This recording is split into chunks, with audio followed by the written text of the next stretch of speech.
O trabalho, então, é sobre o caso Homem dos Ratos. O Homem dos Ratos foi o pseudônimo dado por Sigmund Freud para o seu paciente Ernst Lanzer. Ele foi um advogado e ele procurou Freud em 1907. As interpretações de Freud sobre o caso, né, do Homem dos Ratos, elas foram publicadas como Notas sobre um caso de neurose obsessiva em 1909 e foi apresentado por ele em 4 congressos da Sociedade Psicanalítica de Viena e no primeiro Congresso Psicanalítico Internacional de Salzburgo. O objetivo da apresentação inicial de slides, então, é apresentar alguns conceitos sobre a neurose obsessiva, que vai ser uma breve explicação acerca dos conceitos que serão abordados posteriormente na conversa, refletindo a questão do caso. O primeiro conceito apresentado, então, é o próprio conceito de neurose obsessiva.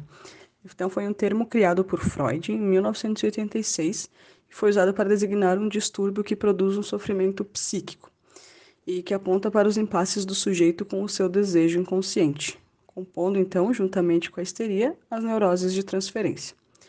Antes de Freud, né, o quadro que a gente conhecia como neurose, que a gente conhece como neurose obsessiva, antes ele era considerado como uma manifestação da mania e pertencente aos quadros da psicose. O segundo conceito, então, é o conceito de deslocamento. Para Freud, o inconsciente ele opera por mecanismos de deslocamento e de condensação. No caso da neurose obsessiva, é o deslocamento prevalente na formação do sintoma. Dessa forma, o encontro do sujeito com o sexo seria acompanhado de um excesso de gozo que acarretaria numa culpa e numa autorrecriminação. Né? Lembrando que é uma questão do pensamento, né? A neurose obsessiva encontra-se no pensamento. Então, esse encontro ele se dá através do complexo de Édipo, né? E o recalque ele incide sobre a representação traumática do sexo e o afeto acaba sendo deslocado para uma ideia substitutiva. O sujeito obsessivo ele é atormentado por essa autorrecriminação sobre fatos que aparentemente seriam fúteis e irrelevantes. Então, nesse sentido, essa representação substitutiva acaba protegendo o recalque, embora faça o sujeito sofrer. O que a gente pode observar, então, é que a prevalência do deslocamento da substituição por analogia torna a operação de recalque mais frágil do que na histeria, por exemplo. Então, é fácil observar na fala do obsessivo elementos que deveriam estar recalcados, justamente por esse recalque menos profundo, eu diria, não sei se o professor depois corrija se estiver errado. A gente pode ilustrar isso com o caso de um homem que, após narrar um sonho erótico, por exemplo, ele refere-se à mulher do sonho como não sendo a minha mãe. O que Freud nos traz, então, é que o uso da negação permite que o sujeito diga a frase, então, proibida: era minha mãe, mesmo que ela nem tenha sido citada anteriormente. O terceiro conceito, então, é o conceito de dúvida. O obsessivo, ele acredita na representação recalcada, ele acredita na autorrecriminação e é isso que lhe permite duvidar. Essa dúvida ela é também uma defesa contra a angústia, né? E contra o afeto que acaba se deslocando de uma representação para outra. Né? Tem uma importante diferenciação, né, que tem que ser feita entre a paranoia e a neurose obsessiva, né? Que no caso da paranoia, a experiência traumática também acompanha o excesso de gozo, que também acarreta uma culpa, mas não há uma transformação de uma autorrecriminação e nem um posterior recalque, né? No caso, o paranoico ele não crê na autorrecriminação e a culpa é sempre projetada em seus semelhantes. A culpa retorna sobre o sujeito sob uma forma de acusação delirante, que são a base do delírio de perseguição. Então, no caso, tanto a paranoia quanto a neurose obsessiva, né, como o Freud traz, são patologias do pensamento, mas elas são distintas umas da outra. Né? O quarto conceito, então, é o conceito de ideia de morte. Uma vez que o sujeito obsessivo está preso a essa ideia, né, no caso, a morte ela viria como a grande figura da castração, a qual ele tenta enganar empregando várias estratégias. Daí vem também a questão da resolução do complexo de Édipo, né? O obsessivo ele pode sofrer, por exemplo, com a ideia de morte da pessoa amada. Isso também é um dos casos que acontece na história, né?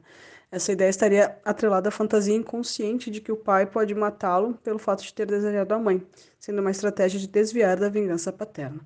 Desta forma, a ideia é um sintoma, uma ideia substitutiva da representação intolerável do trauma que provocou gozo e culpa. Quinto conceito, então, é sobre a pulsão de morte. Na neurose obsessiva, a pulsão de morte ela aparece fundida com a libido, e o que leva o sujeito a substituir questões que dizem respeito à sexualidade por uma interrogação sobre a morte. Então, no caso, para o obsessivo, riscos e perdas não são suportáveis. A pulsão de morte ela se faz presente de maneira excessiva e surge na ambivalência das relações do sujeito com os outros, nas fantasias de morte, em relações às pessoas amadas, na magia dos rituais que o obsessivo cria também.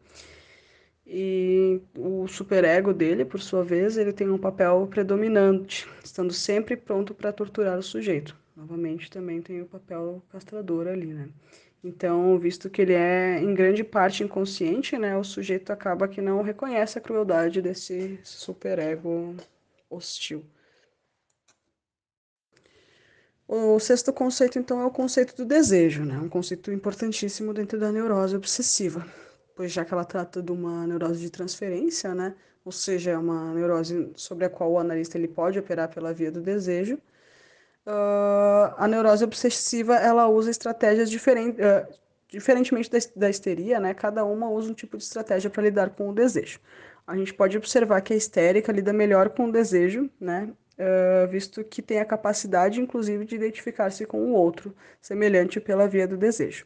No caso da neurose obsessiva, a estratégia é tentar anular o desejo. E, como o sujeito obsessivo fica incapaz de lidar com ele, ele acaba recalcando ou negando, né? No entanto, tal negação ela emboca em um retorno do desejo recalcado, que acaba voltando na forma de uma fantasia, pensamentos obsessivos, enfim.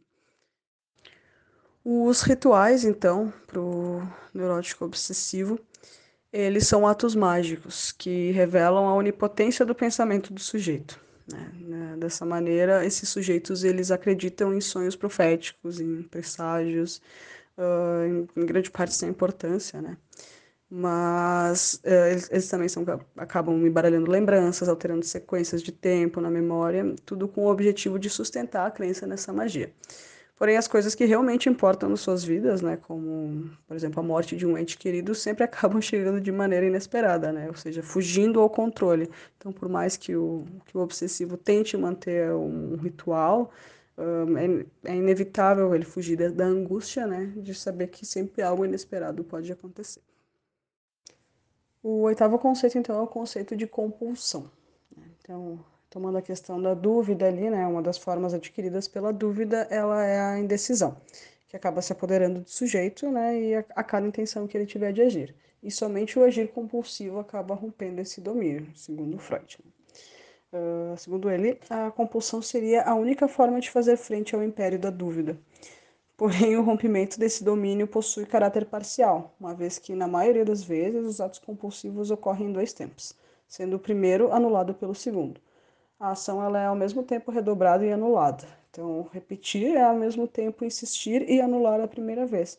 E acaba se instaurando uma lógica de anulação retroativa por essa reiteração, né? O paciente vive esse loop eterno. E o último conceito trazido, ele é um conceito lacaniano, né, mas que a gente trouxe para abordar uma outra questão que é a questão da repetição, né, da palavra, no nosso caso é o rato, né. Posteriormente os colegas vão explicar melhor, mas para Lacan, então, a metonímia ela está associada com a relação construída entre significantes que mantêm o mesmo significado, suportando um superficial resultado de unidade do discurso, né? Então, é o significado que está atrelado no caso.